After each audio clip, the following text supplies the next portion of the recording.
ஆண்டவராகிய இயேசு கிறிஸ்துவின் இனிய நாமம் மகிமைப்படுவதாக. இன்றைக்கும் இந்த இயேசு எப்படிப்பட்டவரோ ஊழியத்தின் சார்பாக உங்களை சந்திப்பதில் மிக்க மகிழ்ச்சி அடைகிறேன். சகரியா 9ஆம் அதிகாரம் 12ஆம் வசனம், நம்பிக்கையுடைய சிறைகளே அரணுக்கு திரும்புங்கள், இரட்டிப்பான நன்மையை தருவேன், இன்றைக்கே தருவேன். எனக்கன்பானவர்களே, இந்த இடத்துல நாம பார்க்க வேண்டிய ஒரு முக்கியமான காரியம், நம்பிக்கையுடைய சிறைகளே, நம்பிக்கையுடைய சிறைகளே அரணுக்கு திரும்புங்கள்.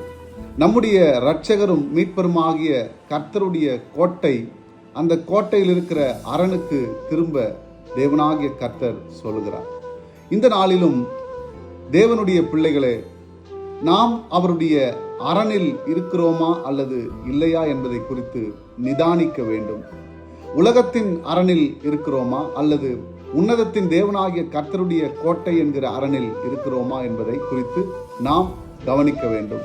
எனக்கன்பானவர்களே, இந்த இடத்துல அரண் என்ற அர்த்தத்துக்கு பொருள் பாதுகாப்பு, கோட்டை, அதாவது பகைவர் நெருங்க முடியாத ஒரு ஸ்தலம். நம்மை எதிர்த்து வருகிறவர்கள், நம்மை நாசமோசம் செய்ய வேண்டும் என்று நினைக்கிறவர்கள், அப்படிப்பட்டவர்கள் எதிர்த்து உள்ளே வரக்கூட முடியாத ஒரு இடம்.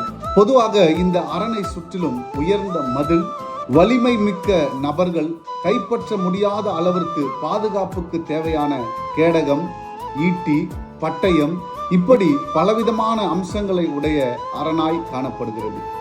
எனக்கன்பானவர்களே, உலக பிரகாரமான இப்படிப்பட்ட கோட்டையிலே ஒரு பாதுகாப்புக்காக இவ்வளவு அலங்காரமான காரியங்கள் இருக்குமானால், நம்முடைய இரட்சகரும் மீட்பருமாகிய கர்த்தருடைய கோட்டையில் எவ்விதமான பாதுகாப்பும் எவ்விதமான காவல் சூழ்நிலைகளும் இருக்கும் என்று நீங்கள் சற்று நினைவு கூறுங்கள்.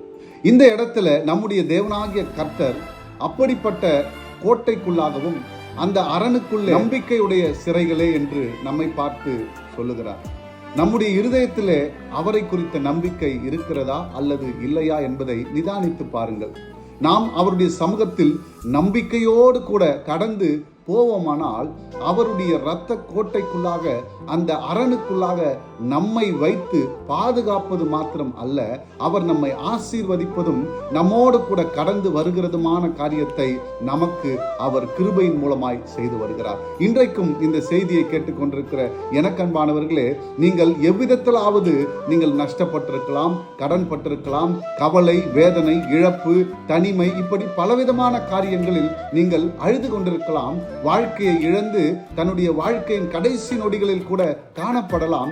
ஆனால் உங்களுக்கு ஒரு நம்பிக்கை, அதாவது தேவன் மேல் வைத்திருக்கிற அந்த நம்பிக்கை, எல்லா மனிதர்களையும் நம்பி சோர்ந்து போய் தன்னுடைய வாழ்க்கையில எதுவுமே அடையாத சூழ்நிலையில் இந்த கடைசி நம்பிக்கையை கர்த்தராகிய இயேசு கிறிஸ்துவின் மேல் நீங்கள் ஒரு விசை வைத்து பாருங்கள். அவர் உங்களுக்கு கிருபை செய்கிறவரும், அவர் உங்களுக்கு துணை செய்கிறவரும், நிச்சயமாய் உதவி செய்து உங்களை நீங்கள் இருக்கிற ஸ்தானத்தில் இருந்து அவருடைய உதவியோடு கூட உங்களை அந்த பிரச்சனைகளில் இருந்து வெளியே கொண்டு வர நம்முடைய இயேசுவானவர் வல்லமையுள்ள தேவனாய் காணப்படுகிறார். அவரை நாடுங்கள், அவர் உங்களை ஆனந்த களிப்போடு நடத்த வல்லவராய் இருக்கிறார். தேங்க்யூ. God bless you.